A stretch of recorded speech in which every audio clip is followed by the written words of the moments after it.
But yes, there is still a few out there that are patching that, and Microsoft is still updating it for some reason. So that wraps up the Microsoft exploits and public disclosures. For those of you running the Ivanti products, there were 2 patch updates from us yesterday and 1 security advisory.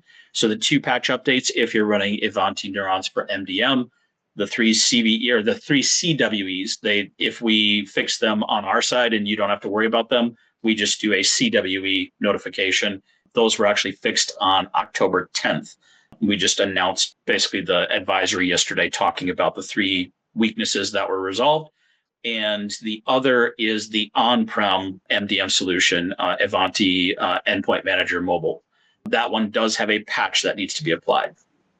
For those of you running Ivanti Endpoint Manager, there is several CVEs here that were identified that you'll want to be aware of.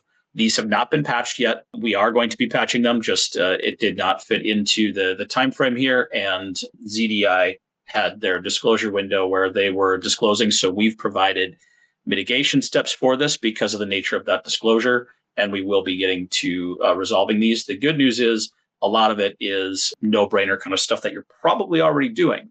But if you scroll down in here, you're going to see a couple of things. One, if you're on the older 2022 SU8SR2 or earlier, be aware that version is end of life. You do need to move up to the 2024 version.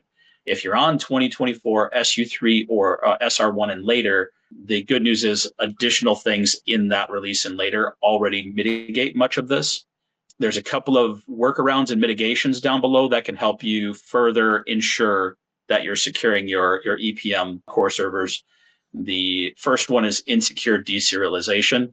It's significantly reduced if you're running on SU3, SR1, and later. If you have not moved over to EPM 2024 SU3, SR1, you should look into using either a reliable firewall or whitelisting configuration to prevent remote access to arbitrary high-range TCP ports. Again, with SU3, SR1, and later, there's other things already in place that help mitigate this quite a bit. If you're before that, look into this best practices article, and that will help you ensure that you're putting additional mitigations in place.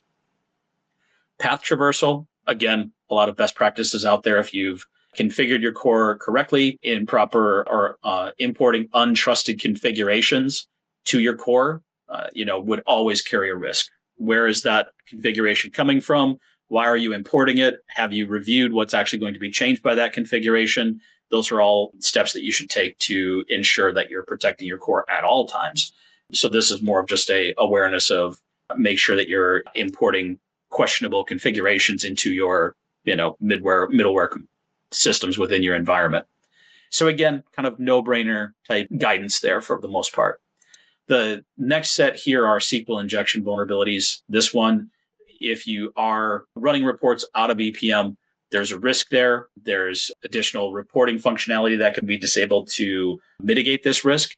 For those of you who are running extraction, this would be something you could disable in product, but extraction would still be able to do reporting over there. If you're not running our extraction solution, but this is something you may want to mitigate as well. There would be some effort to get extraction up and running. It's basically our on-prem reporting platform. It gives you a lot of custom dashboarding and other capabilities like that, but there would be some effort to stand that up. So it may take some time to do that if you haven't already, but there are options there to mitigate that further.